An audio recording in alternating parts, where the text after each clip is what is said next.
changing your life one story at a time. This is the Chicken Soup for the Soul podcast with Editor-in-Chief Amy Newmark. Hey, it's Amy Newmark with some instant inspiration from Chicken Soup for the Soul. So, yes, it's a very materialistic time of year, but with all those ads for holiday gifts and that pressure to make our homes look great for all those holiday get-togethers. And if you have kids still at home, of course, you want to create a wonderful holiday for them and make some of their dreams come true.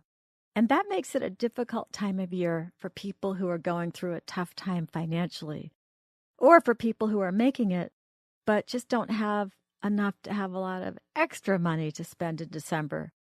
So I was thinking about the two books that we made back in 2009, which was really the depths of the recession.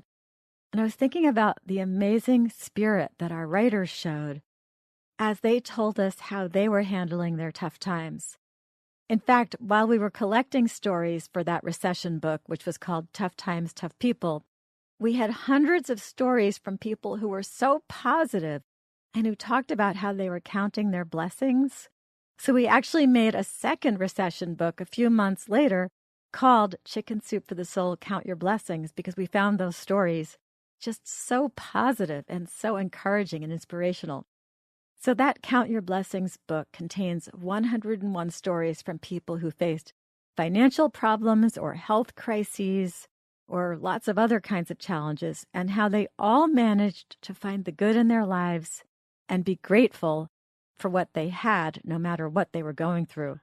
And they also found ways to give and to experience that holiday joy of giving, even when they had very little available. So the first story is by one of our really prolific Canadian contributors. Her name is Harriet Cooper, and she describes how she always organized her end-of-year charitable giving. A few weeks before the end of year, she would get out her spreadsheet of charities that she liked to support, and she would gather up all of their mailings that she had been collecting during the year, and then she would get out her checkbook. But during the recession, when she wrote this story for us, she hesitated because her income from freelance writing had fallen, and two of the websites that she wrote for had scaled back, and the newspaper she worked for had stopped using freelancers like her, and a magazine that she wrote for had said they wouldn't be taking any new ideas for 6 months, and even her other source of income, substitute teaching, was under attack because her school district was closing schools. So Harriet was facing a much lower income in the coming year, but she still had all those favorite charities. And then she looked around her house, and yes, it was worth less than before, and her cupboards weren't bursting with food the way they used to, but she still had enough to pay for food and utilities. And yes, she couldn't afford to buy any new clothes, but she had plenty of clothes, and she knew if she needed something, she could buy secondhand. And then she thought about her friends who were truly having a hard time. One of her friends had lost 6 teeth because she couldn't afford dental care. And another friend was struggling to live on disability. And a third friend had had a stroke and lost 7 years of her memory. So Harriet knew that friend, the one with the stroke, had one day saved $5 to buy a treat at McDonald's, and then out on the street had given the money to someone who she thought needed it even more than she did. And Harriet realized how well she was actually doing. So she got out her checkbook as usual, and she started writing her usual checks to all of those good causes. And she says that suddenly she felt very lucky and very rich, because it's when we realize that we can give that we truly feel that we actually have enough. The Chicken Soup for the Soul podcast continues straight ahead. Chicken Soup for the Soul celebrates your pets and the power of the human-animal bond. I'm Robin Gansert, CEO of American Humane and host of the new podcast from Chicken Soup for the Soul, Loving Animals.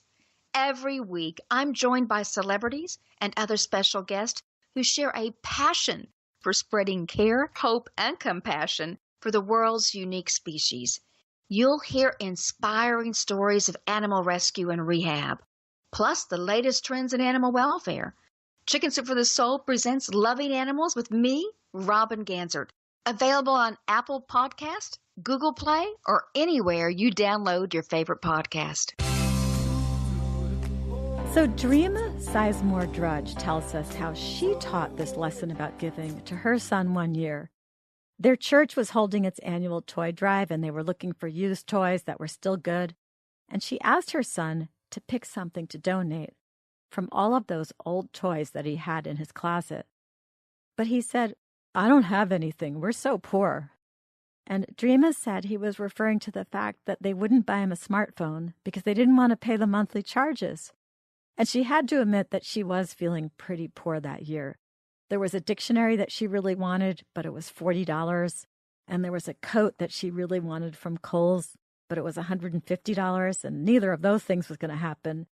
But then at work the next day, one of her students, whose name was Joanna, handed her a box of chocolates for Christmas. Dreama worked at this place.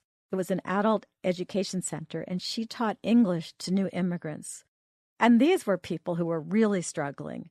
And Joanna was one of those students, and she had been out of work for months. But somehow she had managed to get her teacher a box of chocolates to show her gratitude for all of that tutoring. Dreama says she had to hold back her tears as she hugged Joanna. Now, when Dreama had been hired at the center, her boss had told her that she always kept snacks around because you could actually hear the growling bellies of these immigrants because they were giving their food to their children and going hungry themselves. Dreama felt like she should refuse the box of chocolates because Joanna needed those chocolates a lot more than Dreama did.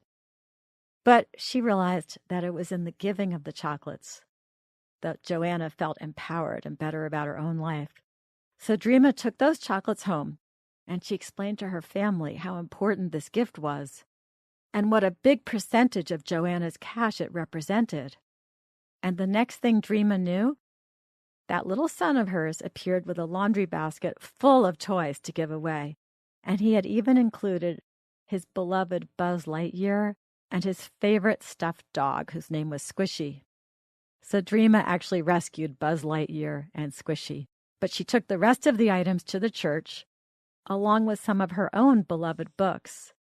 She says, "Here I had thought I was the teacher, but Joanna and the rest of the students at the center were the ones teaching me.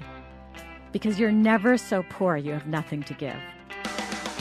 If you'd like to learn more about Chicken Soup for the Soul, Count Your Blessings, please visit our website, chickensoup.com, and click on podcasts to get more information about the book.